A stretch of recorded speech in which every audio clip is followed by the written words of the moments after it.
بسم اللہ الرحمن الرحیم الحمدللہ رب العالمین والعاقبۃ للمتقین والصلاة والسلام علی سید الانبیاء والمرسلین وعلی آلہ وصحبہ اجمعین اما بعد فاعوذ باللہ من الشیطان الرجیم بسم اللہ الرحمن الرحیم والعصر ان الانسان لفی خسر الا الذین آمنوا وعملوا الصالحات وتواصوا بالحق وتواصوا بالصبر.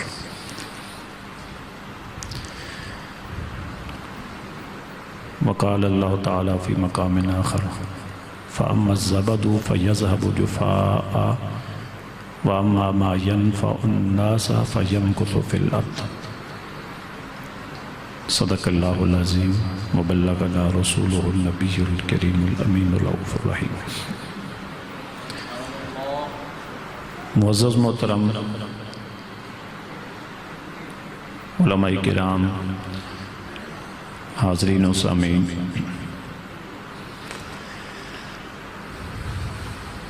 گزارشات پیش کرنے سے پہلے گزارش یہ ہے کہ یہ حضرات تھوڑے قریب آ جائیں، اور جو باہر لوگ بیٹھے ہیں وہ بھی اندر آ جائیں تاکہ آپ تک بات کو پہنچانا ہمارے لیے آسان ہو. آپ قریب آ جائیں، دیوار تھوڑی چھوڑ دیں. مختصر سی گزارشات ہوں گی، بہت مختصر سی، اور باہر والے لوگ اندر آ جائیں.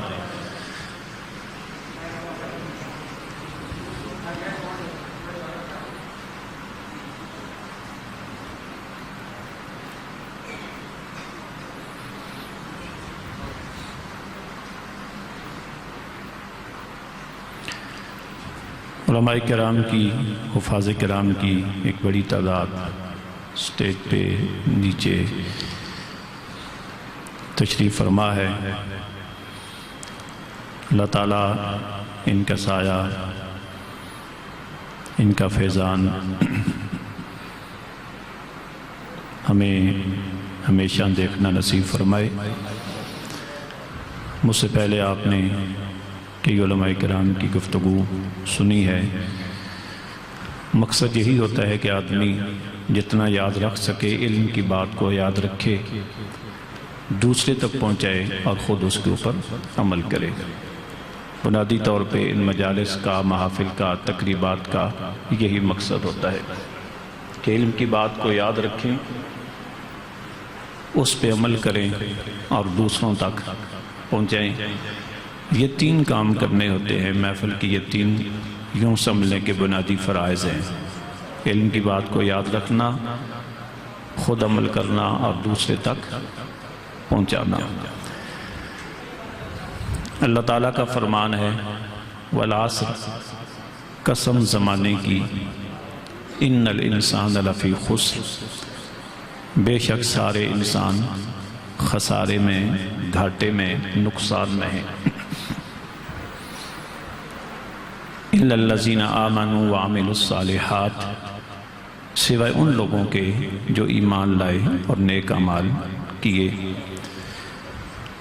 وَتَوَاصَوْا بِالْحَقِّ وَتَوَاصَوْا بِالصَّبْرِ، اور وہ ایک دوسرے کو حق کی وصیت کرتے رہے، تلقین کرتے رہے، حق کی بات پہنچاتے رہے، سمجھاتے رہے، دوسروں سے سمجھتے رہے، اور ایک دوسرے کو صبر کی تلقین کرتے رہے، صبر کا درس دیتے رہے، دوسروں سے درس لیتے رہے. اللہ تعالیٰ نے زمانے کی قسم اٹھائی، اور قسم اٹھانے کے بعد فرمایا کہ بے شک سارے انسان نقصان میں ہیں. میں سادہ سے انداز میں اس کو سمجھوں گا چونکہ عوام بیٹھے ہیں. مطلب یہ ہے کہ کوئی یہ کہہ لے کہ سارے تاجر خسارے میں ہیں.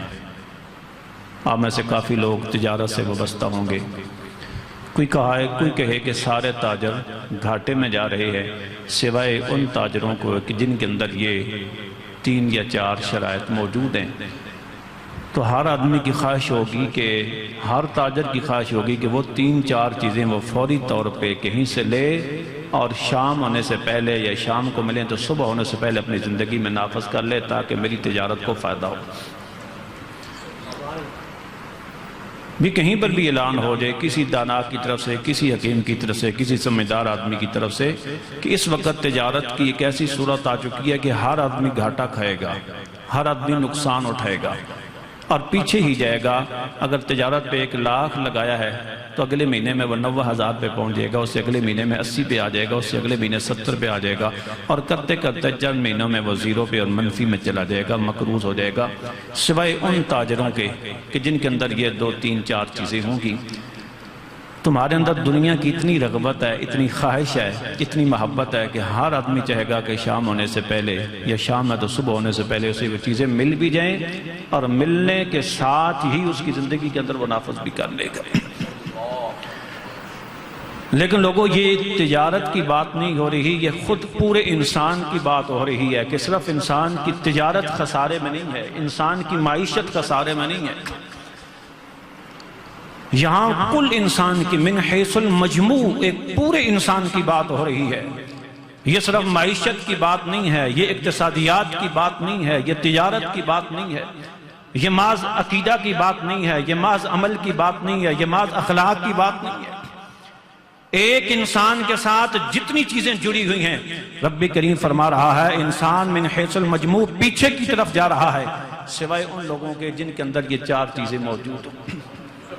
تو ہم میں سے کون چاہتا ہے کہ وہ پیچھے کی طرف جائے، وہ ماضی کی طرف جائے، وہ تنزل کی طرف جائے، وہ پستی کی طرف جائے، وہ زوال کی طرف جائے، وہ نقصان کی طرف جائے؟ ہر آدمی کی خواہش ہے کہ وہ ترقی کی طرف جائے، وہ برتری کی طرف جائے، وہ بلندی کی طرف جائے، وہ عروج کی طرف جائے، اس کی اولاد جائے، اس کی نسلیں آگے کی طرف جائے۔ تو رب کریم نے بڑی تاکید کے ساتھ فرمایا زمانے کی قسم سارے انسان خسارے میں ہیں سوائے ان لوگوں کے جن کے اندر یہ 4 چیزیں ہوتی ہیں، ایمان لاتے ہیں، نیک عمل کرتے ہیں، دوسروں کو حق کی بات پہنچاتے ہیں، ان کو سناتے بھی ہیں، سنتے بھی ہیں، اور صبر کی بات سنتے بھی ہیں، سناتے بھی ہیں۔ یہ 4 چیزیں جن کے اندر ہوتی ہیں۔ اب رب تعالیٰ نے قسم اٹھائی زمانے کی، اور یہ جو سورت ہے نا، اس سورت جس کو میں نے عنوان بنایا ہے، اس سورت کی اہمیت یہ ہے، علماء جانتے ہیں، تفسیر کی کتب میں لکھا ہے کہ صحابہ کرام اس سورت کی اہمیت سے کما حق واقف تھے، اور 2 صحابہ آپس میں جب ملتے تھے تو جدا نہیں ہو لیتے تھے جب تک یہ سورت ایک دوسرے کو سنا نہیں لیتے تھے۔ آپس میں 2 صحابہ اچانک مل گئے ہیں، کوئی ایک صحابی ادھر جا رہے ہیں، دوسرے آگے سے آ رہے ہیں، السلام علیکم، وعلیکم السلام، شروع کر دیتے والعصر ان الانسان لفی خسر الا الذین آمنوا وعملوا الصالحات وتواصوا بالحق وتواصوا بالصبر۔ وہ اس کی معنویت سے، اس کے اندر جو گہرائیاں ہیں، وسعتیں ہیں، وہ اس سے واقف تھے۔ وہ ملاقات کے متصل با سلام کے فوری بات وہ یہ سورت سناتے تھے، غور کرتے تھے، غور کی دعوت دیتے تھے، اور اس کے بعد وہ آگے چلتے تھے۔ اللہ نے زمانے کی قسم اٹھائی ہے۔ میں اس کی پہلی لفظ کی بات کروں، زمانے کی قسم کیوں اٹھائی ہے؟ علماء نے اس میں بڑی خوبصورت بات لکھی، فرماتے ہیں زمانے کی قسم اس لیے اٹھائی ہے کہ یہ زمانہ، جیسے تاجر کی میں نے بات کی نا، تاجر کی، تاجر کے پاس ایک ہوتا ہے اس کا اصل سرمایہ جس کو راس المال کہتے ہیں۔ تاجر کا اصل سرمایہ ہوتا ہے، جب اصل سرمایہ کے اندر زوال آنا شروع ہو جائے تو اب وہ تاجر مارا گیا۔ ایک اصل سرمایہ، ایک آدمی نے 1 لاکھ سے تجارت شروع کی ہے نا، پھر وہ چلتے چلتے تو وہ 2 لاکھ تک پہنچ گیا ہے، تو اگر وہ اوپر والے لاکھ میں نقصان ہوئے تو اتنا بڑا مسئلہ نہیں ہے، اصل سرمایہ محفوظ ہے، پریشانی پھر بھی ہوتی ہے لیکن اتنی پریشانی نہیں ہوتی۔ لیکن جب وہ خسارہ نیچے آتے آتے اس کے اصل سرمایہ کو کھانا شروع کر دے، اس کے راس المال کو کھانا شروع کر دے، وہ جو اصل سرمایہ 1 لاکھ اس کا جو اس نے انویسٹ کیا ہوا ہے اس کو کھانا شروع کر دے، اب تاجر پریشان ہو جاتا ہے کہ اب وہ خسارہ مجھے چاٹ کے لے جائے گا، میرا ستیہ ناش کر دے گا، مجھے تباہ کر دے گا، مجھے انتہائی معاشی طور پہ زوال کا شکار کر دے گا، اب اس کی پریشانی بڑھ جائے گی۔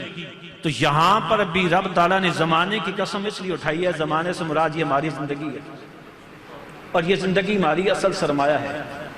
میں اس کو سادہ سی مثال سے سمجھاؤں گا، ایک آدمی کو کہیں سے 1 لاکھ روپیہ مل جاتا ہے، اس 1 لاکھ روپے کے استعمال کے 2 طریقے ہیں۔ ایک طریقہ وہ ہے کہ جس میں آدمی بڑھتا چلا جائے گا، ایک طریقہ جس میں آدمی پیچھے آتا چلا جائے گا۔ اس لاکھ روپے کا جو مجھے یا آپ کو مل جائے، ایک طریقہ یہ ہے کہ ہم اس لاکھ کو رکھ لیں، 10,000 نکالیں اور ہفتے میں ختم کر دیں یا مہینے میں ختم کر دیں، اگلے مہینے میں مزید 20,000 ختم کر دیں تو پیچھے 70,000 رہ جائے گا، اگلے مہینے میں مزید 20,000 ختم کر دیں تو پیچھے 50 رہ جائے گا، اگلے مہینے میں مزید 20,000، پھر 20,000 تو ہمارے پاس پیچھے 10,000 رہ جائے گا، اگلے مہینے میں وہ بھی کھا جائیں گے تو اب کیا ہوگا؟ ہمارا مال ختم ہو گیا۔ دوسری صورت اس پیسے کو استعمال کرنے کی یہ ہے کہ ہم اس لاکھ روپے کو کہیں انویسٹ کر دیں، اس کا کوئی مال خرید کے اس کو کاروبار پہ لگا دیں۔ اب اس لاکھ سے جو ہمیں نفع آئے اس نفع کو ہم کھانا شروع کر دیں، لاکھ بچہ رہے۔ یہ آدمی جس نے 6 مہینوں میں لاکھ کھا لیا تھا اب بالکل زیرو پہ آ گیا ہے۔ دوسرا آدمی، دوسرا بھائی جس کے پاس لاکھ تھا اس نے انویسٹ کر دیا ہے اور اس لاکھ سے جو نفع آتا ہے وہ کھاتا رہتا ہے۔ لاکھ اس کا 10 سال کے بعد بھی کم از کم لاکھ ہوگا، اس سے اوپر بھی جا سکتا ہے، نیچے نہیں آئے گا، اس لیے کہ اس نے اپنے 1 لاکھ کو انویسٹ کیا، اس پہ تجارت پہ لگایا، اس کو کھایا نہیں ہے۔ یہی حال میرا اور آپ کا ہے۔ ہمارے پاس 50 سال کی اگر زندگی ہے یا 60 سال کی زندگی ہے، ہم اس 60 سال کی زندگی کو ان 2 بھائیوں کی طرح بھی کر سکتے ہیں، یا تو اس زندگی کو کھانا شروع کر دیں۔ ایک دن گزرے ہم نے کوئی نیک عمل نہیں کیا، زندگی کا ایک دن گزر گیا، ہمارا کوئی نیک عمل نہیں ہے، اس کا مطلب ہے لاکھ روپے سے ہم میں سے کچھ کھا لیا ہے۔ دوسرا دن گزر گیا، تیسرا گزر گیا، ہفتہ گزرا، مہینہ گزرا، سال گزرا، 2 سال گزرے، 20 سال زندگی کے گزر گئے، ہمارے نامہ اعمال میں کوئی خیر نہیں ہے، ہم نے اس راس المال سے کوئی فائدہ حاصل نہیں کیا، اس زندگی سے کوئی فائدہ نہیں اٹھایا۔ 20 سال زندگی کے گزر گئے، اب پیچھے 30 سال رہ گئے ہیں، مزید 20 سال گزر گئے، کوئی فائدہ نہیں اٹھایا، مزید 10 سال گزر گئے، ہم نے کوئی فائدہ نہیں اٹھایا۔ 50 سال گزرنے کے بعد اس انسان کی وہی حالت ہوگی جس کے پاس لاکھ روپیہ تھا اور اس کو کھاتا رہا۔ 50 سال کے بعد یہ آدمی اس مقام پہ کھڑا ہے کہ 50 سال زندگی کے اس نے کھا لیے ہیں اور اس کے پاس کچھ بھی نہیں ہے اللہ کی بارگاہ میں پیش کرنے کے لیے، اور اگلے جہان میں جا کر جس نفع کو ہم نے استعمال کرنا ہے وہ نفع اس کے پاس کچھ بھی موجود نہیں ہے۔ اور دوسرا بھائی تھا، اس کے پاس 50 سال زندگی تھی، جب سے وہ باشعور ہوا، شعور کی عمر کو پہنچا، ادراک کی عمر کو پہنچا، اچھے برے میں تمیز کرنے کی عمر کو پہنچا، اس نے اس ایک ایک دن کو استعمال کرنا شروع کیا۔ زندگی کا شعور کی عمر کا پہلا دن گزرا، اس کے پاس 5 نمازیں بھی تھی، کسی کے ساتھ نیکی بھی تھی، حسن اخلاق بھی موجود تھا، اس کے پاس روزے بھی تھے، اس کے پاس دیگر نفلی عبادات کی صورت میں ایک دن کے اندر کافی سارے صفحات جمع ہو چکے تھے۔ ہفتے میں اس کے پاس اور زیادہ ہو گیا، سالوں میں اس کے پاس اور زیادہ ہو گیا۔ اب اس کی بھی زندگی کے 50 سال تھے، جب 50 سال پورے ہوئے تو اس کی نیکیاں لاکھوں کروڑوں کی حد تک جو ہے اس کی نیکیاں پہنچ چکی تھی۔ اب دوسرا بھائی جس نے 50 سال زندگی کے صرف کیے، ایک نیکی بھی نہیں تھی، اس نے بھی 50 سال زندگی کے صرف کیے، اس کے پاس لاکھوں کروڑوں نیکیاں موجود ہیں۔ اب مجھے بتائیں ان میں سے گھاٹے میں کون تھا اور فائدے میں کون تھا؟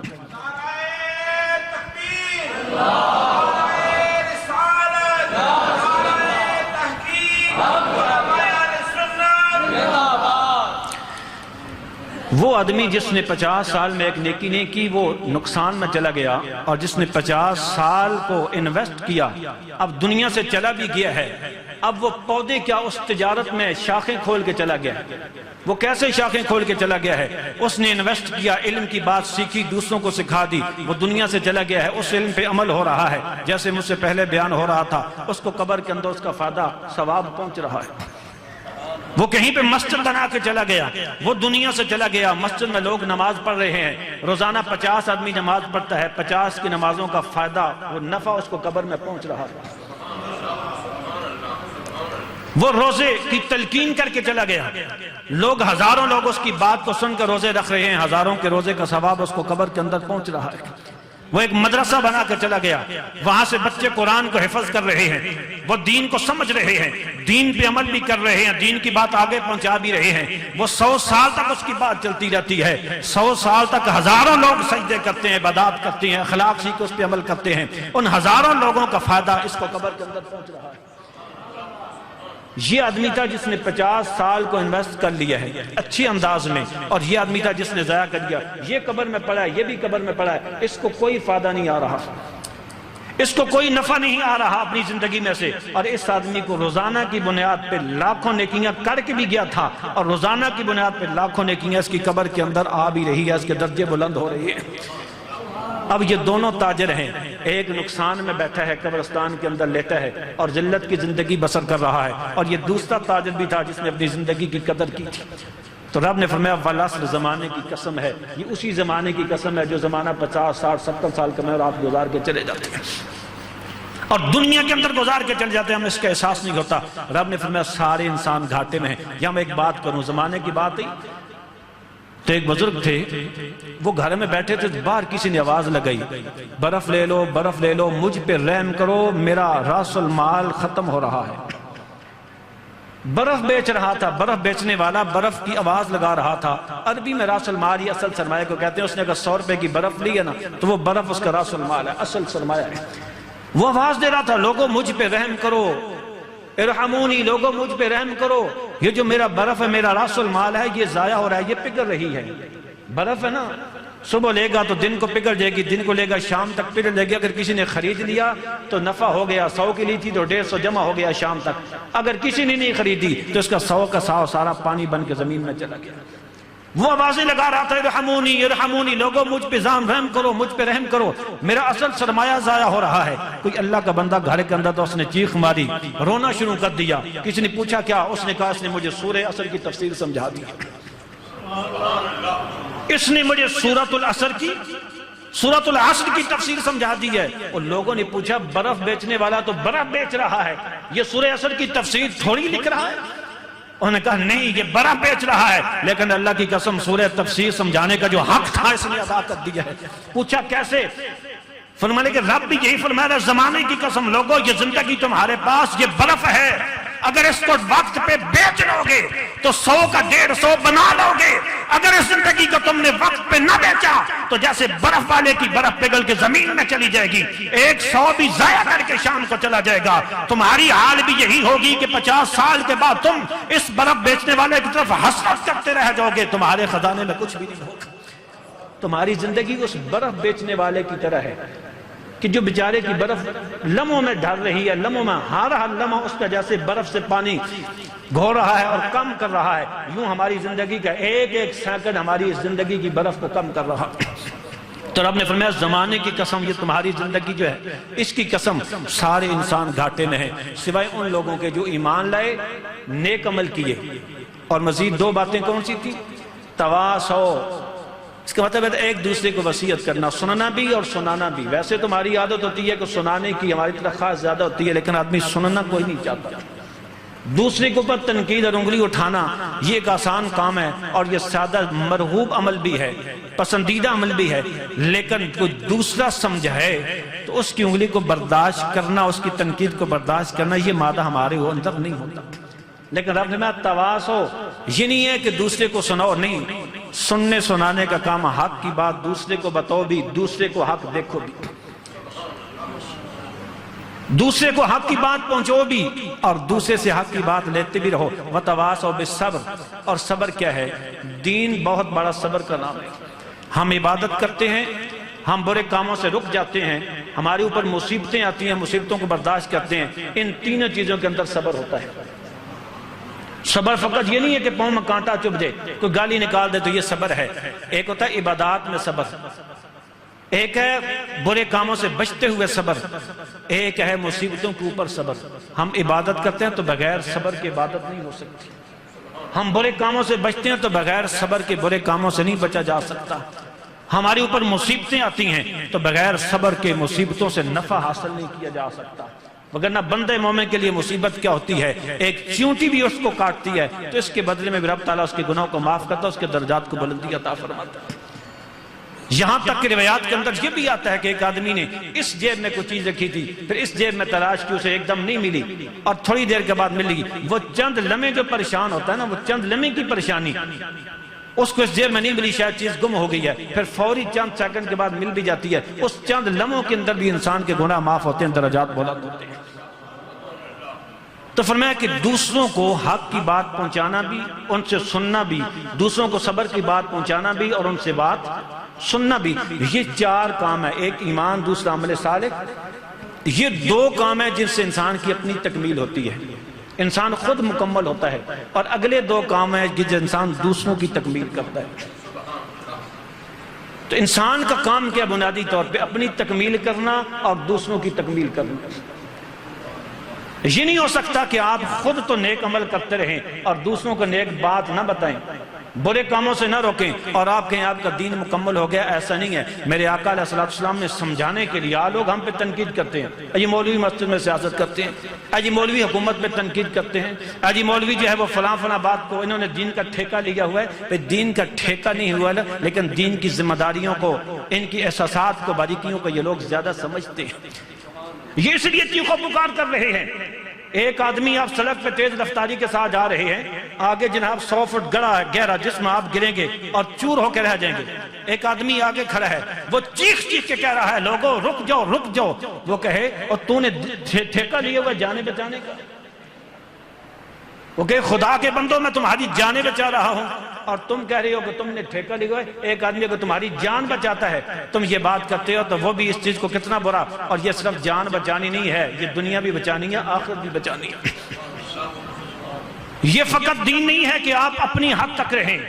لوگ کہتے ہیں وہ فلانا مولوی بڑا چنگا ہے جی، وہ اپنی کمن اور کم رکھدہ دویاں کدی اس منع نہیں کیتا نہ چنگی گال دستی ہے۔ یہ چنگائی نہیں ہے، یہ اچھائی نہیں ہے۔ رب تعالیٰ فرمایا نہیں، اپنی بھی تکمیل کرو، دوسروں کو بھی تکمیل کرو۔ میرے آقا نے فرمایا کہ ایسا نہ ہو کہ تم نیک کام کا حکم دینا چھوڑ دو، برے کاموں سے منع کرنا چھوڑ دو۔ فرمایا اس کی مثال کشتی کی طرح دی۔ فرمایا جیسے ایک بحری جہاز، اس کی کئی منزلیں ہیں، سب سے نیچی منزل میں کچھ لوگ ہیں، کچھ اوپر والی منزل میں لوگ ہیں۔ وہ نیچی والی منزل والے پانی نکالنے کے لیے اس کو کھودنا شروع کر دیتے ہیں، جہاز کو کاٹنا شروع کر دیتے ہیں۔ وہ کہتے ہیں ہم جہاز کو کاٹ کے نا نیچے سے پانی نکال دیں گے۔ میرے آقا نے فرمایا اگر اوپر منزل والے بے شک 7ویں پہ ہوں یا 10ویں پہ ہوں، اگر وہ نیچے والوں کو روک لیں گے وقت پہ تو ان کو بھی بچا لیں گے، خود بھی بچ جائیں گے۔ کتنی سادہ سی مثال تھی، کتنی ہلکی سی مثال تھی اس چیز کی۔ اب ظاہر ہے کشتی کے وہ جو جہاز کا جو پہلی منزل ہے، اگر اس میں سوراخ ہو جائے گا تو پہلی منزل والے پہلے، 7ویں والے بھی 10 منٹوں کے بعد 20 کے بعد آخر ڈوب ہی جائیں گے۔ یہ نہیں ہوگا کہ ہم 7ویں پہ، ہم 8ویں پہ یا ہم 10ویں منزل پہ ہیں، ایسا نہیں ہوگا، وہ بھی ڈوب جائیں گے۔ میرے آقا نے فرمایا جب پہلی منزل والے جہاز کے اندر سوراخ کر رہے ہیں، اگر دوسری تیسری والے اوپر والے اس کو روک لیں گے بر وقت تو ان کو بھی بچا لیں گے، دوسرے اپنے آپ کو بھی بچا لیں گے۔ اگر بر وقت نہیں روکیں گے تو ان کو بھی برباد کر دے، ڈبو دیں گے، اپنے آپ کو بھی برباد کر دیں گے۔ فرمایا یہی حیثیت اس انسان کی ہے جو خود نیک عمل کرتا ہے، دوسروں کو نیک کام کی تلقین کرتا رہتا ہے۔ تو رب تعالیٰ نے فرمایا کہ وہ لوگ جو خود بھی اپنے آپ کو مکمل کرتے ہیں اور پھر دوسروں کو تلقین کرتے ہیں، یہ نہیں ہے کہ دوسروں کو دین کا پیغام پہنچاتے رہیں، خود عمل نہ کریں۔ فرمایا نہیں، خود اپنی تکمیل کرتے ہیں پھر دوسروں لوگوں کو دین کا پیغام پہنچاتے ہیں۔ فرمایا وہ لوگ خسارے میں نہیں ہیں، وہ لوگ نقصان میں نہیں ہیں، وہ اپنی زندگی کا ایک ایک سیکنڈ انویسٹ کر رہے ہیں، وہ ایسا استعمال کر رہے ہیں کہ وہ دنیا سے چلے جائیں گے، 1000 سال کے بعد بھی ان کی تجارت کا نفع ان کو قبر کے اندر پہنچتا رہے گا۔ آج ہمارے سامنے قبر موجود ہے قاری صاحب کی، اس کے زمانے کے کئی لوگ ہوں گے، ان کے ہم اثر کتنے لوگ ہوں گے جن کے قبروں کے نشان بھی مٹ چکے ہوں گے، جن کو کوئی پوچھتا بھی نہیں ہوگا، جن کے نام سے محلے والے بھی پوری طرح واقف نہیں ہوں گے، لیکن آج کئی سال گزرنے کے بعد بھی، اور میں سمجھتا ہوں کہ ہزاروں سال گزرنے کے بعد بھی، یہ انسان جو کچھ کر کے گیا ہے، یہ ایسا درخت لگا کے گیا ہے، یہ زندگی کا ایسا استعمال کر کے گیا ہے کہ زندگی کے سینکڑوں اور ہزاروں سال گزرنے کے باوجود بھی ان کی جو ہے وہ قبر میں ان کا نفع جو ہے ان کے کاموں کا وہ پہنچتا رہے گا اور قیامت تک پہنچتا رہے گا، قیامت کے بعد بھی پہنچتا رہے گا۔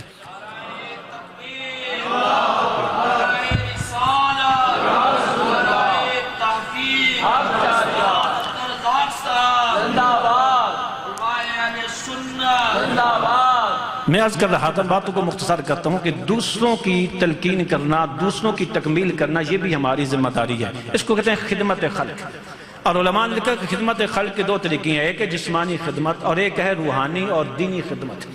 جسمانی خدمت تو یا آپ نے کسی کو کھانا کھلا دیا، کسی کو پانی پلا دیا، کسی کو آپ نے مکان دے دیا، کسی کو دوائی کی ضرورت تھی آپ نے اس کو دوائی دے دی، کسی کو گاڑی پہ بٹھا کے آپ نے اپنی منزل تک پہنچا دیا، کسی کا سامان تھا اٹھا کے آپ نے اس کی مدد کر دی ہے، کوئی مشکل کام میں تھا اس کا بوجھ آپ نے ہلکا کر دیا ہے، کوئی بیمار تھا آپ نے اس کی عیادت کر دی ہے۔ یہ ساری چیزیں کیا جسمانی خدمت کے اندر چلی جاتی ہیں، اس کا بھی بڑا ثواب ہے۔ حضور غوث اعظم فرماتے ہیں کہ میں نے سارے اعمال کا جائزہ لیا، لیکن اس کے پیچھے جو کھانا کھلانے کا عمل تھا نا، اس سے بڑا ثواب میں نے نہیں دیکھا۔ اگر ساری دنیا میں مجھے ملے تو میں ساری دنیا لوگوں کو کھانا کھلانے میں لگا دوں۔ یہ جسمانی خدمت ہے۔ اور دوسرا کیا ہے؟ روحانی خدمت۔ روحانی خدمت کی ہوتی ہے کہ دین کا پیغام دوسرے لوگوں تک پہنچائے، جو بظاہر انسان کو میٹھا نہیں لگتا، اچھا نہیں لگتا، اگرچہ اس کو چبھتا ہے وقتی طور پہ، لیکن یہ اصل میں اس سے بھی بڑی خدمت ہوتی ہے، روحانی خدمت، اس لیے کہ یہ دین کا پیغام آپ نے پہنچایا ہے۔ جسم گل سڑ جائے گا، جسمانی خدمت کا فائدہ بھی ختم ہو جائے گا، لیکن روحانی خدمت کے فائدے نے ختم نہیں ہونا۔ روحوں نے مرنا نہیں ہے، روحوں کو زوال نہیں ہے، روحوں نے پھر بھی جو ہے وہ زندہ رہنا ہے۔ تو جو روحانی خدمت ہوگی اس کا سلسلہ چلتا رہے گا۔ اور روحانی خدمت کیا ہے؟ یہ علم کی خدمت ہے۔ یہ علم کی بات دوسروں تک پہنچانا، علم کی بات پہنچانے کے ذرائع بنا جانا۔ یہ جو مدارس ہیں جن کے ساتھ آپ کے تعاون ہوتے ہیں، یہ جو اہل مدرسہ ہیں، یہ جہاں سے نکلتے ہیں وہ قرآن دوسرے لوگوں کو سکھاتے ہیں۔ وہ ایک آدمی یہاں سے نکلا ہے، اس نے آگے ہزار لوگوں کو تیار کیا، 2,000 لوگوں کو تیار کیا ہے۔ وہ اس نے تیار نہیں کیا، وہ سارا لوٹ کے جیسے ایک درخت کی مثال دی کہ اس کی شاخیں پھیل جاتی ہیں، لیکن ایک درخت کی 1,000 شاخ بھی ہونا، بنیاد تو تنے کے اوپر ہوتی ہے، لوٹ کے تنے کی طرف آتی ہے۔ یہ ادارہ اگر یہاں سے 1,000 آدمی نکلا ہے، اس نے 1,000 آدمیوں کو تیار کیا ہے، یہ 10 لاکھ آدمی، اس درخت کی 10 لاکھ شاخیں ہیں، تو اسی درخت کی شاخیں ہیں، وہ سارا سایہ جو ہے وہ پلٹ کے آئے گا، تو اسی درخت کے جو ہے وہ تنے کے اوپر جا کے کھڑا ہوگا، لوگ اس میں پناہ لیں گے، فائدہ پلٹ کے یہی آئے گا۔ یہ روحانی خدمت ہوتی ہے، یہ دین کا پیغام پہنچانا۔ لیکن ایک المیہ امت مسلمہ کا کہ وہ دین کی طرف ان کی توجہات بڑی کم ہیں۔ حضور صلی اللہ علیہ وسلم نے جسٹر پیر محمد کرم شاہ زریاب نے بڑی خوبصورت بات ایک ارشاد فرمائی۔ آپ نے فرمایا اپنے طلبہ کو بات کرتے ہوئے، علامہ شبلی کا ایک واقعہ بیان کیا۔ شبلی بڑا مورخ تھا، وہ کہتا ہے، شبلی کہتا ہے کہ میں بحری جہاز میں کہیں سفر کر رہا تھا۔ یہ اس وقت ہماری اور غیر مسلموں کی کیفیت ہے۔ شبلی کہتا ہے میں بحری جہاز میں سفر کر رہا تھا تو ایک انگریز مصنف تھا، بڑا اچھا صاحب علم تھا، مسٹر براؤن، وہ بھی اسی جہاز میں سفر کر رہا تھا۔ سمندر کے اندر ایک وقت ہے جب جہاز جو ہے نا وہ طوفانوں کے اندر الجھ گیا، اور قریب تھا، لگتا تھا کہ اب ہماری زندگی کے چند پیچھے منٹ باقی رہ گئے، اس کے علاوہ کچھ بھی نہیں۔ سب کو یقین کی حد تک بات ہو چکی تھی کہ اب ہم ڈوب جائیں گے، مر جائیں گے، تباہ و برباد ہو جائیں گے، اور جہاز کے اندر چیخ و پکار تھی، ہر طرف لوگ جو ہے وہ رو رہے تھے، چیخ و پکار کر رہے تھے۔ کہتے ہیں کہ میں اٹھا، شبلی کہتے ہیں میں اٹھا اور مسٹر براؤن کے کمرے میں گیا تو مسٹر براؤن سارے ماحول سے بالکل آزاد ہو کر، جیسے کہ گویا کہ یہاں کچھ بھی نہیں ہے، وہ اپنی کتاب پڑھنے کے اندر مصروف تھا، اور کتاب میں اتنا ڈوبا ہوا تھا اس کو خبر ہی نہیں تھی کہ باہر کیا ہو رہا ہے۔ خیر جہاز میں اس کو دیکھا، میں بڑا متعجب ہوا۔ جہاز تھوڑی دیر کے بعد اپنی جگہ پہ آ گیا، طوفان تھم گیا، ہمیں یقین ہونے چلا کہ اب ہم کنارے پہ پہنچ جائیں گے۔ میں مسٹر براؤن کے پاس پہنچا، میں نے کہا ایک بات کرنی ہے۔ اس نے کتاب بند کی، مجھے متوجہ ہوا۔ میں نے کہا جہاز ڈوبنے کے بالکل قریب تھا، جہاز میں کوئی آدمی میں نے نہیں دیکھا جس میں چیخ و پکار نہ ہو یا جس پہ غم کی اور خوف کی کیفیت نہ ہو، سوائے تمہارے کہ تم کتاب میں اتنی مصروف ہو تجھے خبر ہی نہیں ہے۔ اس نے بڑی خوبصورت بات کی، اس نے کہا شبلی مجھے یہ بتاؤ کہ اگر ہم ڈوب جاتے تو میں بھی مر جاتا، بات ختم ہو جاتی، سارے مر جاتے، ہماری چیخ و پکار سے کوئی بچ تو نہ سکتا تھا۔ میں نے کہا جی، اس نے کہا اگر بچ جاتے تو جتنی دیر میں نے چیخ و پکار میں لگاتا وہ میرے کتاب پڑھنے کا وقت ضائع ہو جاتا، میں علم میں پیچھے رہ جاتا۔ وہ جو اگر 10 منٹ میں رونے دھونے میں لگا دیتا، وہ 10 منٹ میرے ضائع ہو جاتے، اور جو 10 منٹ میرے ضائع ہو جاتے ساری زندگی پھر میں پڑھتا بھی رہتا، ان 10 منٹوں کی کمی نہ پوری کر سکتا۔ تو میں نے سوچا مرنا ہے تو پھر سب نے مرنا ہے، لیکن اگر بچ جانا ہے تو میں ان 10 منٹوں کا بھی بہتر استعمال کر لوں۔ آج غیر مسلموں نے اپنے وقت کا صحیح استعمال کرنا شروع کیا اور علم کی قدر کی۔ لارڈ میکالے کا آپ نے نام سنا ہوگا، ایک غیر مسلموں کا بڑا ماہر تعلیم آدمی تھا۔ لارڈ نکالے کا ہی جملہ ہے، اس نے کہا تھا کہ اگر اس کا ایک کتب خانہ تھا، لائبریری تھی جہاں پہ کتابیں پڑھی ہوئی تھی، آج کتاب کی قدر کوئی نہیں ہے۔ حقیقتاً نہ ہم لوگوں میں وہ قدر رہی ہے، علماء جانتے ہیں، عوام میں تو سرے سے کتاب کا وقار ہی باقی نہیں رہا، کتاب پڑھنے پڑھانے کا رواج ہی ختم ہو گیا ہے، اور موبائل نے ہماری زندگیوں کو برباد کر کے رکھ دیا، کتاب کی اہمیت ختم ہو گئی۔ لارڈ نکالے نے کہا تھا، اس کی بات بڑی خوبصورت بات، حکمت کی بات، انسان جہاں سے ملے، کلمۃ الحکمہ یہ مومن کی میراث ہے، جہاں سے ملے وہ اس کا زیادہ حقدار ہے۔ اس نے کہا تھا کہ یہ جو میری کتابیں ہیں، یہ جو کمرے میں میری لائبریری پڑی ہوئی ہے، اگر پوری دنیا کی حکومت، صرف ایک ملک کی حکومت نہیں، ہمارے ہاں تو آدمی قرآن پڑھ رہا ہوتا ہے نا بچہ، تو کوئی پکی نوکری مل جاتی ہے تو والدین دوڑے دوڑے آتے ہیں، پتر چھوڑ، پکی نوکری آ گئی ہے، قرآن پھر بھی پڑھتے رہتے ہیں۔ یہ ہمارے یہاں اس طرح کا ہوتا ہے، یہ قرآن کی اہمیت ہے، جب تک نوکری نہیں ملی تب تک قرآن پڑھتے رہو، مل گئی تو پھر چھوڑ دو۔ پڑھ رہا ہوگا بیچارہ، تیسرے چوتھے سال میں بچہ کو نوکری لگ جائے گی، کوئی باہر کا ویزا لگ جائے گا، والدین کے بچے چھوڑ دے، وہیں سے تعلیم کی وہیں چھوڑے گا اور باہر چلا جائے گا۔ اس نے کہا تھا ایک ملک کی نہیں، دو ملکوں کی نہیں، یہ ساری دنیا کو ایک ملک بنا کے کہا جائے کہ لاڈ نکالے تم نے حکومت کرنی ہے پوری دنیا پہ، لیکن اس کے بدلے میں یہ اپنی لائبریری ہمیں دینی ہے۔ ایک ملک کی نہیں، دو ملکوں کی نہیں، ساری زمین پہ تم نے حکومت کرنی ہے، اور ساری دنیا کے بادشاہ تیرے تابع ہوں گے، تیرا حکم پوری دنیا پہ چلے گا۔ اتنی بڑی سلطنت تجھے دیتے ہیں، اتنی بڑی فرما روائی تجھے دیتے ہیں، اتنی بڑی حکومت تجھے دیتے ہیں، اس کے بدلے میں یہ تیرے کمرے کی جو کتابیں ہم تو سے لے لیتے ہیں۔ تو لیل مکالے نے کہا تھا کہ یہ ممکن نہیں ہو سکتا کہ یہ سارے جہان کے بادشاہوں پر بادشاہی لاڈ نکالے لے لے اور اپنی لائبریری کو اس کے عوض دیتے۔ یہ میں ایسا کام نہیں کر سکتا ہوں، یہ لائبریری مجھے ساری دنیا کی حکومت سے زیادہ جو ہے وہ پسند ہے۔ اور اس نے کہا تھا میری خواہش ہے کہ میرا آخری وقت بھی آئے، حالانکہ یہ آخرت پر کوئی ایمان اس طرح کا نہیں تھا جو ایک ایمان لانے کا حق ہے، لیکن اس نے کہا تھا میری خواہش ہے کہ میرا آخری وقت ہے، میری موت آئے تو میں اس لائبریری کے اندر کتابیں پڑھ رہا ہوں تو میری موت آئے۔ یہ وہ لوگ تھے آج جو دنیا پہ حکومت کر رہے ہیں نا، اور رب تعالیٰ نے قرآن کے اندر یہ اصول بھی بیان کیا، علماء تشریف فرما ہے قرآن میں میری معلومات کیا تک 4 جگہ پہ رفع درجات کا ذکر آیا ہے۔ یہ بڑی خوبصورت بات، توجہ طلب بات ہے۔ 4 مقامات پر درجات کی بلندی کا ذکر ہے۔ رب تعالیٰ فرماتا ہے کہ ہم درجات بلند کرتے ہیں، وہ درجات کو بلند کرتا ہے، وہ درجے بلند کرتا ہے۔ 3 جگہ پر علماء اہل علم کے درجات کی بلندی کا ذکر ہے، اور 1 جگہ پر جہاد فی سبیل اللہ کرنے والے کی درجات کی بلندی کا ذکر ہے۔ اللہ تعالیٰ نے سورہ مجادلہ میں فرمایا ایمان والو جب تمہیں کہا جائے تفسحوا فی المجالس فافسحوا، مجالس کے اندر تم وسعت اختیار کرو تو کشادگی کر لیا کرو، اللہ تعالیٰ تمہارے لیے کشادگی کرے گا۔ جب تمہیں کہا جائے اٹھو تو اٹھ پڑا کرو۔ اگر فرمایا یرفع اللہ الذین آمنوا منکم والذین اوتوا العلم درجات، تم میں سے جو صاحب ایمان ہیں اور صاحب علم ہیں اللہ تعالیٰ ان کے درجات کو بلندی عطا کرے گا۔ یہ ایک مقام ہے، رب نے فرمایا جو صاحب علم اور صاحب ایمان ہیں ہم ان کے درجات کو بلند کریں گے۔ دوسرے مقام پہ سورہ یوسف میں اللہ تعالیٰ نے یوسف علیہ السلام کو ایک حکمت کی بات بتائی کہ اپنے بھائی کو کس طرح اپنے پاس رکھنا ہے۔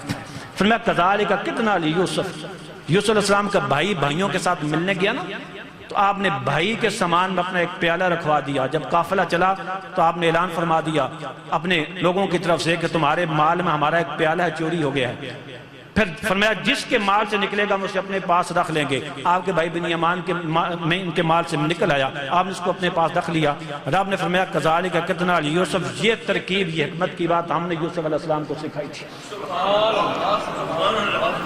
ما کان لیاخذ اخاہ فی دین ملک اللہ یشاء اللہ، فرمایا نرفع درجات من نشاء وفوق کل ذی علم علیم، وہ بھی صاحب علم تھے لیکن ہم صاحب علم اس سے بھی بڑے ہیں۔ فرمایا ہم جس کے چاہتے ہیں درجات کو بلند فرماتے ہیں۔ یہاں بھی علم کی بات تھی، حکمت کی بات تھی، تو رب نے فرمایا ہم جس کے چاہتے ہیں درجات بلند فرماتے ہیں۔ تیسرا مقام ہے سورۃ الانعام میں ابراہیم علیہ السلام نے اپنی قوم کے ساتھ ان کو سمجھانے کے لیے ایک حکمت کا طریقہ اختیار کرا تھا۔ وہ کیا تھا؟ تارے طلوع ہوئے، آپ نے فرمایا یہ شاید تارا میرا رب ہوگا، ہاذا ربی۔ تارے ڈوب گئے، فرمایا جو ڈوب جاتا ہے وہ رب نہیں ہوتا۔ پھر چاند نکلا، فرمایا ہاذا ربی، شاید یہ میرا رب ہوگا۔ جب چاند بھی ڈوب گیا فرمایا یہ ڈوبنے والوں سے ہم محبت نہیں کرتے۔ پھر سورج نکلا، اس سے بھی زیادہ روشن تھا، فرمایا شاید یہ بڑا ہے یہ رب ہوگا، لیکن وہ بھی ڈوب گیا۔ قوم کو سمجھانا مقصود تھا۔ فرمایا قوم میں تم جو شرک کرتے ہو تم سے میں بیزار ہوتا ہوں، تم سے میں برات کا اظہار کرتا ہوں، اس لیے کہ تارے بھی ڈوبنے والے ہیں، چمک ضرور ہے لیکن ڈوبنے والے ہیں۔ چاند میں بھی روشنی اس سے بھی زیادہ ڈوبنے والے ہیں، سورج میں اس سے بھی زیادہ روشنی ہے لیکن انجام میں اس میں بھی ڈوبنا ہے۔ جو ڈوب جاتا ہے ہم اس کے پیچھے نہیں چل سکتے۔ لوگوں ہمیں بھی پیغام دے گے کہ یہ دنیا میں چمک بڑی ہے، یہ تجارت، یہ پیسے میں چمک بڑی ہے، لیکن انجام کیا ہے اس کا؟ ڈوب جانا۔ کل من علیہا فان، یہ خوبصورت گاڑیوں کے اندر چمک بڑی ہے، یہ عالی شان محلات میں چمک بڑی ہے، لیکن انجام کیا ہے؟ گاڑیوں نے بھی برباد ہو جانا ہے، محلات نے بھی تباہ ہو جانا ہے، بڑے بڑے قلعوں نے بھی ختم ہو جانا ہے، یہ جائیداد کے انبار بھی ختم ہو جانے ہیں۔ یہ بھی سمجھانا تھا کہ تاروں میں چمک بڑی ہے لیکن زوال پذیر ہے، چاند میں چمک بڑی ہے لیکن زوال پذیر ہے، یہ سورج بھی بڑا روشن ہے لیکن زوال پذیر ہے۔ جب اپنی قوم کو اس انداز میں سمجھایا کہ یہ چیزیں زوال پذیر ہیں، جو زوال پذیر ہوتی ہیں وہ محبت کرنے کے قابل نہیں ہوتی۔ رب نے کہا تلک حجتنا آتیناہا ابراہیم علی قومی نرفع درجات من نشاء۔ فرمایا یہ حجت تھی، یہ علم کی بات تھی، یہ حکمت کی بات تھی، ہم نے اپنے بندے ابراہیم کو عطا فرمائی تھی، ہم جس کے چاہتے ہیں درجات میں بلندی عطا فرماتے ہیں۔ یہ تین مقام تھے، رب نے علم کی ذکر کیا، علم کا ذکر کیا، فرمایا ہم درجات کی بلندی دیتے ہیں، اور ایک مقام تھا فضل اللہ المجاہدین علی القائدین درجہ۔ ایک مقام پہ سورۃ النساء میں فرمایا کہ اللہ تعالیٰ نے مجاہدین کو، جو بیٹھے ہوئے لوگ تھے گھروں میں جو جہاد کے لیے نہیں نکلے، ان سے زیادہ درجات کی بلندی عطا فرمائی ہے۔ اس کا مطلب یہ ہے کہ ایک مجاہد جب تلوار لے کر یا بندوق لے کر خدا کی راہ میں جہاد کے لیے نکلتا ہے، وہ جس مقام پہ پہنچتا ہے، عالم اپنا کا علم جو ہے وہ قلم چلا کے وہ اس سے 3 گنا زیادہ بلند مقام پہ پہنچ جاتا ہے۔ اگر جہاد فی سبیل اللہ نے ایک دن اللہ کی راہ میں جہاد کیا ہے اور عالم نے ایک دن اللہ کی راہ میں گزارا ہے، یہ جہاد کرنے والا ہو سکتا اپنی جان کی قربانی بھی پیش کر دے، لیکن جس مقام سے پہنچے گا یہ آنکھ اٹھا کے دیکھے گا تو اس سے 4 گنا اوپر عالم کھڑا ہوگا۔ اس لیے کہ قیامت کے دن وہ روایت کے اندر آتا ہے کہ شہیدوں کے خون کے مقابلے میں عالموں کے کلموں کے ساتھ لگی ہوئی شے کو تولا جائے گا، وہ بلند ہو جائے گی۔ تو یہ علم کی بات یہ ہے، اس کا جہاد سے بھی زیادہ درجہ ہے۔ تو رب تعالیٰ نے اس کو اہمیت دی ہے، یہ ہمیں سمجھانے کے لیے کہ لوگوں یہ علم کی بات ہے، اس کو سیکھو، دوسرے لوگوں تک علم کی بات کو پہنچو۔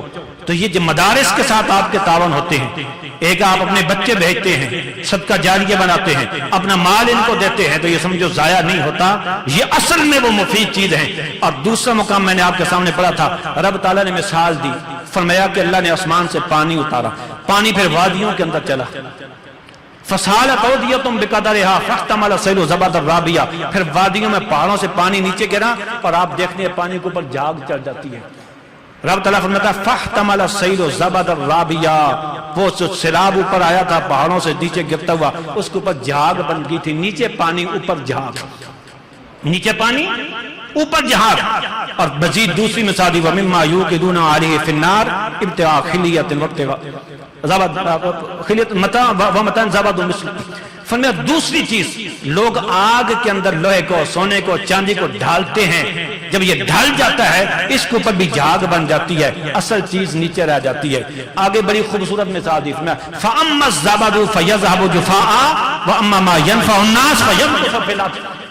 فرمایا لوگوں جو جھاگ ہے یذهب جفاء، وہ ضائع ہو جاتی ہے، وَأَمَّا مَا يَنفَعُ النَّاسَ، یہ نہیں فرمایا کہ پانی، یہ نہیں فرمایا سونا یا چاندی یا لوہا، فرمایا مَا يَنفَعُ النَّاسَ، جو لوگوں کو فائدہ دے گا، فَيَمْكُثُ فِي الْأَرْضِ، وہ زمین کے اندر باقی رہ جائے گا، وہ زمین میں باقی رہ جائے گا۔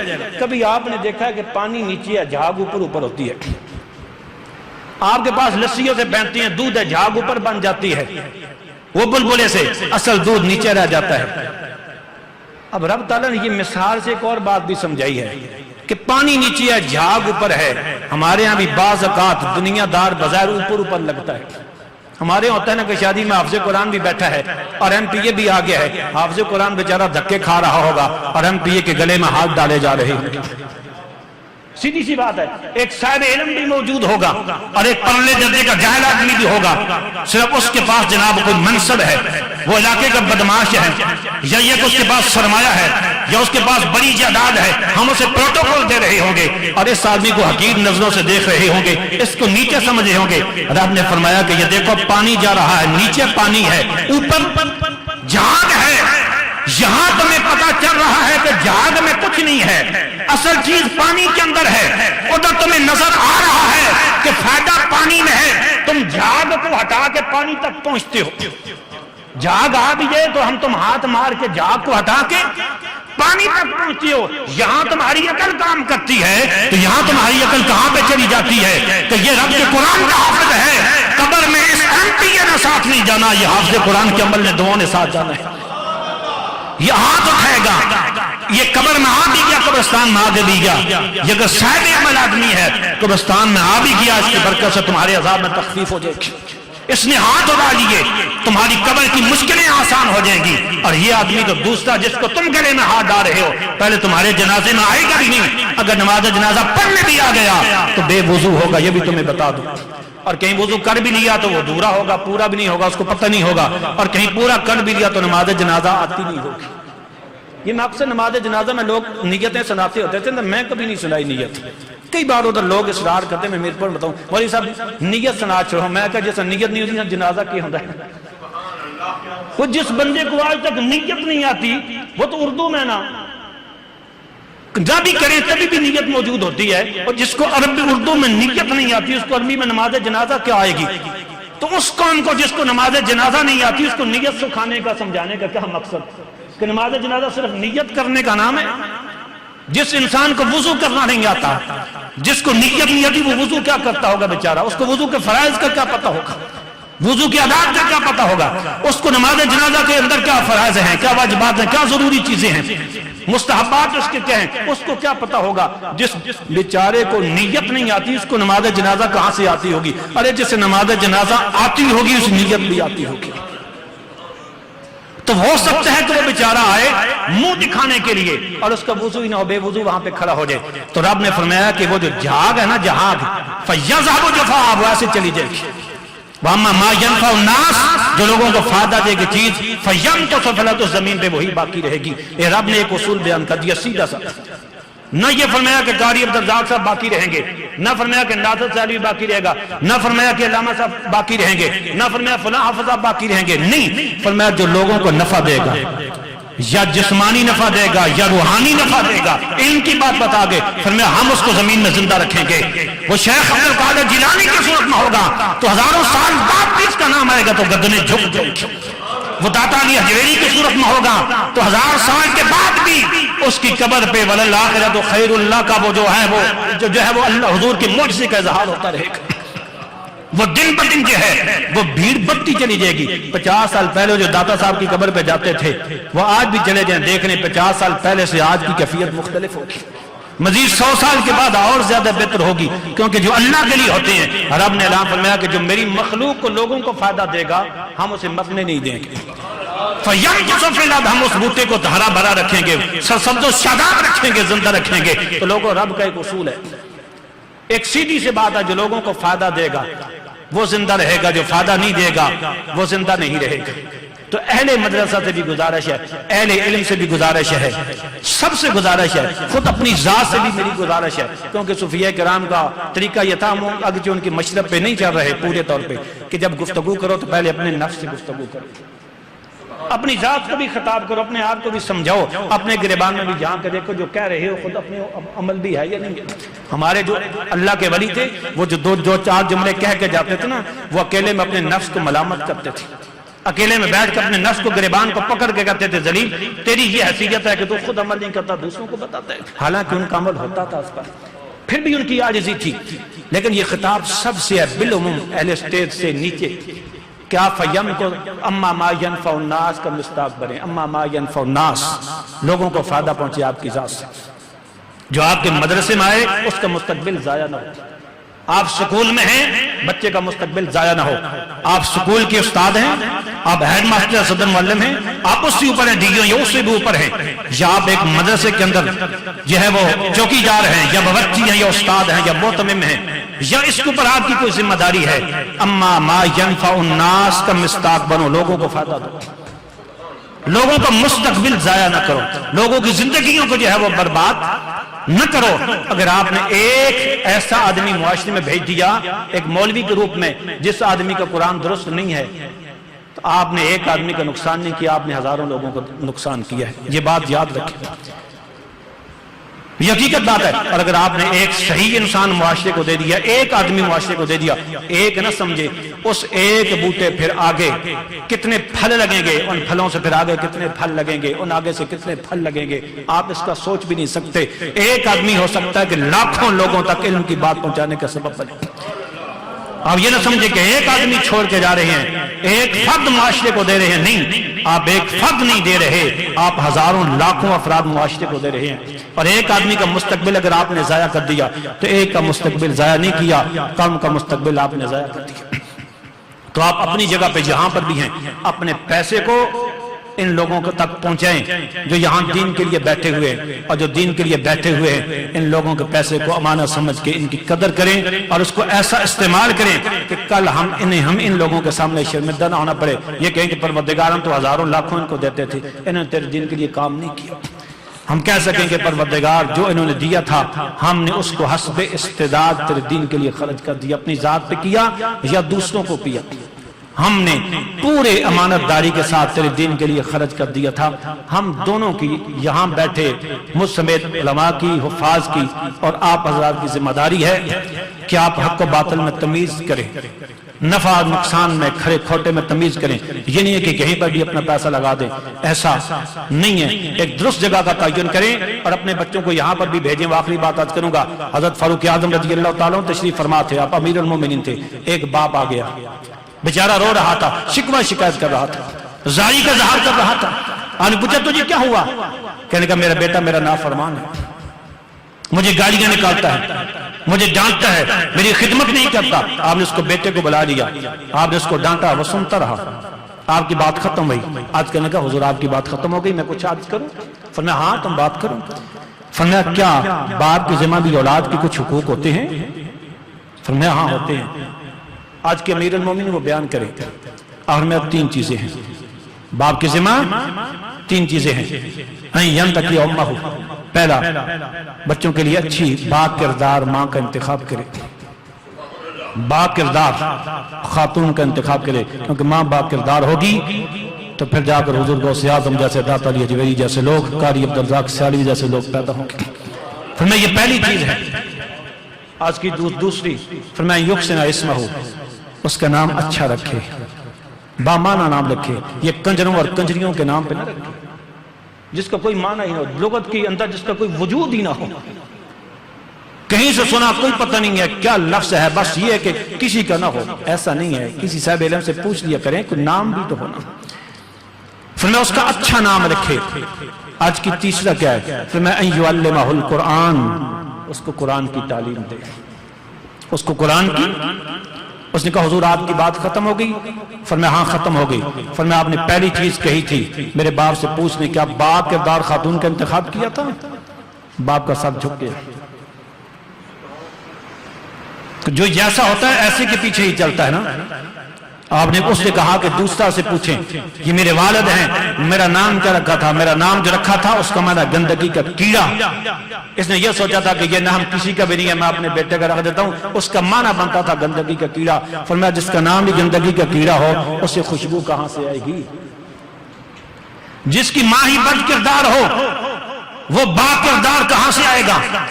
جس کا نام ہی غلاظت میں رہنے والا کیڑا ہو اس سے پھر پھولوں جیسی خوشبو باپ کو کہاں سونگنے سے ملے گی؟ آپ نے تیسری بات کی کہ قرآن اپنی اولاد کو سکھائے. یہ میرا باپ ہے، میرے سامنے کھڑا ہے، سے پوچھ لو. اس نے ایک لفظ بھی میری زندگی میں مجھے قرآن کا سنایا ہو، سمجھایا ہو تو میں اس کے لیے حاضر ہوں. باپ کی گردن جھک کی زمین پہ آنے لگی. آپ متوجہ ہوئے. آپ نے بڑی خوبصورت بات کی. فرمایا بیٹوں کی نافرمانیاں اور حقوق کی شکایت امیر المومنین کے پاس لے کے آتے ہو. پہلے تو نے خود بیٹے پہ ظلم کیا ہے، اس کے بعد بیٹے نے تیری جان پہ ظلم کیا. فرمایا انسان تو نے پہلے خود اپنی جان پہ اپنی اولاد پہ ظلم کیا ہے، تیرے بیٹے نے تیرے اوپر بعد میں ظلم کیا ہے. تو نے نہ باپ کردار ماں کا انتخاب کیا، تو نے نہ اچھا اس کا نام رکھا ہے، نہ تو نے اس کو قرآن کا ایک لفظ سکھایا ہے. اور آج امیر المومنین پاس آ کر چکے ہوئے شکایت کرتے ہو.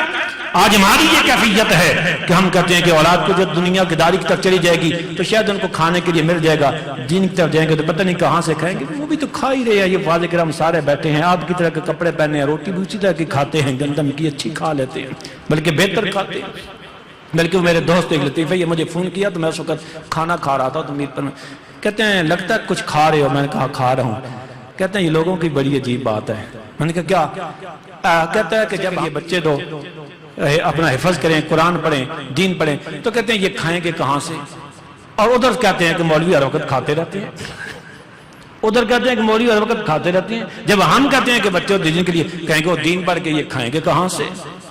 یہ دورہ میں یاد وقت مطلب کہ ان کو اللہ کی طرف سے رزق تو ملتا رہتا ہے نا۔ تو میں یاد کر رہا تھا کہ آپ نے فرمایا کہ تو نے اپنی جان پہ، اپنی اولاد پہ ظلم کیا ہے، اب میرے پاس شکوہ لے کے آتے ہو تو یہ اپنا کیا ہوا تجھے چاٹنا پڑے گا، اپنا بویا ہوا تجھے کاٹنا پڑے گا۔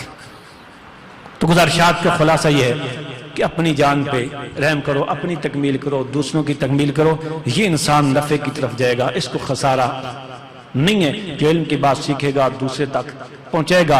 اپنے سرمایہ اس کے لیے وقف کرو، اپنی اولادوں کو اس کے لیے وقف ہو تاکہ مرنے کے بعد کوئی آپ کو یاد کرنے والا بھی شخص موجود ہو۔ اپنی گزارشات کو یہ بھی ختم کرتا ہوں۔ وما علیہ الا البلاغ۔